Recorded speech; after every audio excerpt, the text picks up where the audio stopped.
Ginit-git na naman ng Chinese maritime militia vessel ang barko ng BFAR malapit sa Pag-asa Island. Dahil sa mga pangaharas ng China, duda si Defense Secretary Gibo Teodoro na seryoso ang China sa pagpapahupa ng tensyon. Nasa frontline ng balitang yan si Kari Kitor. Sinagot ni Defense Secretary Gilbert Teodoro ang sinabi ng China kamakailan na committed umano itong ayusin ang maritime differences ng Pilipinas at China. Handa rin daw makipagdialogo ang China sa gitna ng tensyon sa West Philippine Sea. Buwelta ni Teodoro, anong klaseng dialogue yun? Monologue na naman na sila lang ang naniniwala. Committed din tayo sa dialogue basta alam natin di tayo niloloko. Committed talaga sila sa dialogue pero committed din sila sa illegal action. noong Biyernes nga, ginitgit ng Chinese Maritime Militia Vessel ang barko ng Bureau of Fisheries and Aquatic Resources na BRP Dato Cabaylo sa Sandy Cay 4 malapit sa Pag-asa Island. Dahil dyan, nagkaroon ng yupi ang ating barko.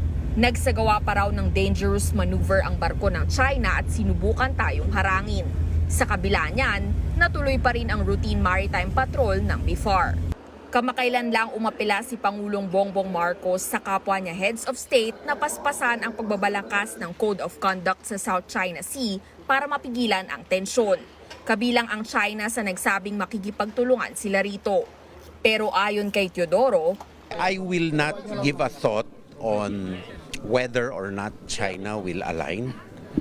But let's scrutinize na lang their actions and what are they putting forward in the discussions on the Code of Conduct. That I would like to see. hahayaan na raw ng DND ang Department of Foreign Affairs na magdesisyon sa dapat gawin sa mabagal na pag-usad ng Code of Conduct. Nagbabalita mula sa Frontline, Kari Kitor, News 5. Mga kapatid, Mean Los Baños po. Huwag magpahuli sa mga balita at impormasyong dapat ninyong malaman. Para sa mas malawak na balitaan at diskusyon, mag-follow at mag-subscribe sa social media pages ng News 5.